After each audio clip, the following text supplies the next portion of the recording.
भाजीला काही नाही, त्याच भाज्या खाऊन कंटाळा आलेला आहे. भाजींना उन्हाळ्यात चव नाही असं बऱ्याचदा आपण ऐकतो. ह्याच करता आपण घेऊन आलेलो आहोत आज वेगळ्या प्रकारची भाजी.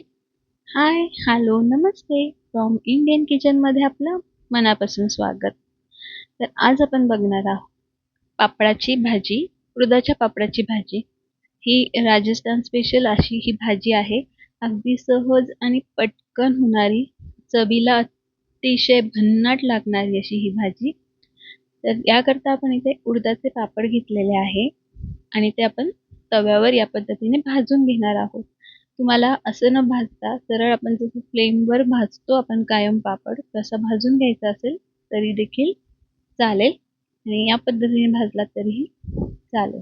इथे एक सारखा भाजला जातो आपला आणि काळा होत नाही म्हणून आपण तव्यावर भाजून घेतलेला आहे. आपले इथे पापड भाजून झालेले आहेत. आता भाजीसाठी आपल्याला जे वाटण हवं आहे ते तयार करून घेऊया. जास्त काहीही लागत नाही. आपले जे रेग्युलरचे अगदी मसाले असतात आपण भाजीसाठी वापरतो तेच आपण इथे वापरणार आहोत. याकरता आपण इथे 7-8 लसणाच्या पाकळ्या घेतलेल्या आहे. 2 हिरव्या मिरच्या घेतलेल्या आहे. मिरचीचं प्रमाण तुम्ही तुमच्या आवडीनुसार कमी जास्त करू शकता. आणि आता आपल्याला हे छान वाटून घ्यायचंय.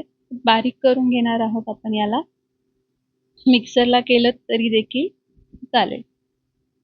आणि यानंतर आता आपल्याला यामध्ये टाकायचं आहे आपले जे मसाले असतात, जसं आपण फोडणीला टाकतो ते आपण ह्याच वाटणामध्ये सगळं टाकून घेणार आहोत. तर इथे आपण टाकलेली आहे 1 चमचा धना पावडर, 1 चमचा तिखट. तिखटाचं प्रमाण थोडं कमी ठेवलं तरी चालेल कारण आपण आधीच मिरची यामध्ये वापरलेली आहे. थोडासा हिंग आपण यामध्ये घालणार आहोत.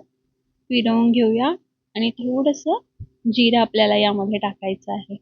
आता जर तुम्ही हे मिक्सरला वाटून घेणार असाल तर सगळंच एका वेळेला टाकलं तरी देखील चालेल. म्हणजे आपण हे जे मसाले टाकले आहेत ते मसाले आणि मिरची आणि लसूण हे सगळं एकत्र टाकून मिक्सरला बारीक करून घ्यायचं आहे. तर आता हे आपलं इथे वाटण छान तयार झालेलं आहे. हे सगळं एकसारखं काढून घेऊयात. आता भाजी बऱ्याचदा असं होतं की भाजी काय करणार, सारखा प्रश्न असतो आणि त्याच भाज्या खाऊन देखील आपल्याला कंटाळा येतो. अशा वेळेला असं काहीतरी वेगळं, चवही याची छान लागते. तर यामध्ये मी मसाला टाकला आहे अर्धा चमचा, तिथे हलवून घेतलेला आहे. तर आता आपलं मसाला तयार आहे.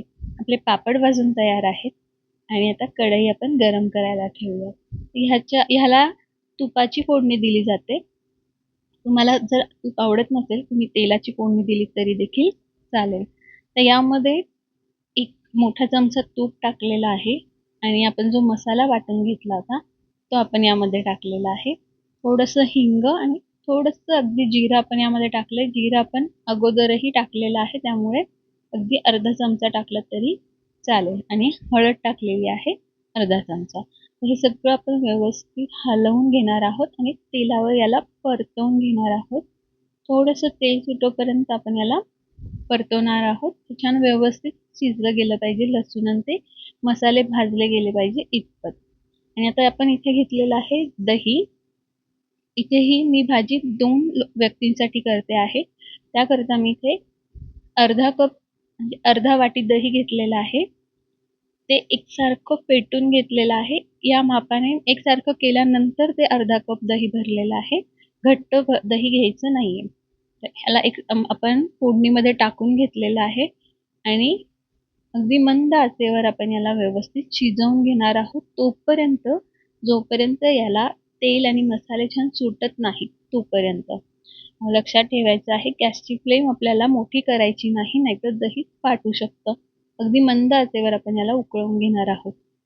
आणि तुम्ही इथे बघाल आपलं छान असं हे तेल याला सुटलेलं आहे. मसाले छान भाजले गेलेले आहेत, दह्यामध्ये एकत्र झालेले आहेत. आणि आता आपण यामध्ये टाकणार आहोत पापड. जो पापड आपण भाजून घेतलेला आहे तो यामध्ये टाकूयात आणि याला व्यवस्थित हलवून घेऊयात. आता बऱ्याचदा यात आपण दही वापरलेलं आहे. काही जण यामध्ये टोमॅटो आणि कांदा मिक्स करून देखील टाकतात. ते दह्याऐवजी तिथे टोमॅटो आणि कांदा, खास करून आपल्या महाराष्ट्राच्या भागात जिकडे ही भाजी बनवली जाते तिथे टोमॅटो कांदा परतून बाकी आपण जे मसाले वापरले त्याच पद्धतीने ग्रेव्ही बनवून ही भाजी करतात. तर यामध्ये टाकूयात चवीनुसार मीठ आणि याला व्यवस्थित हलवून घेऊया. आणि आता आपला मसाला व्यवस्थित शिजून तयार आहे. पापड देखील भाजलेला होता. आपल्याला याला जास्त वेळ लागणार नाहीये. साधारण फक्त मिनिटभर आपण याला उकळी येऊ देणार आहोत आणि आपला पापड यामध्ये छान व्यवस्थित मुरला पाहिजे. सगळे मसाले पापडाला लागतील या पद्धतीने साधारण 1 मिनिटभर आपण याला उकळी येऊ देणार आहोत आणि मिनिटभरानंतर आपली भाजी ही तयार झालेली आहे. त्यावर छान कोथिंबीर भुरभुरूया. नसेल आवडत नाही टाकले तरीही चालेल. तर इथे आपण छान याला हलवून गॅस बंद करणार आहोत आणि आपली भाजी खाण्यासाठी तयार आहे. ही भाजी तुम्ही भाताबरोबर खाऊ शकतात, पोळीबरोबर खाऊ शकतात आणि याची चव तर अप्रतिम लागते. अगदी झटपट आणि कमी वेळात होणारी ही भाजीला उत्तम पर्याय असलेली भाजी तुम्ही देखील करून बघा.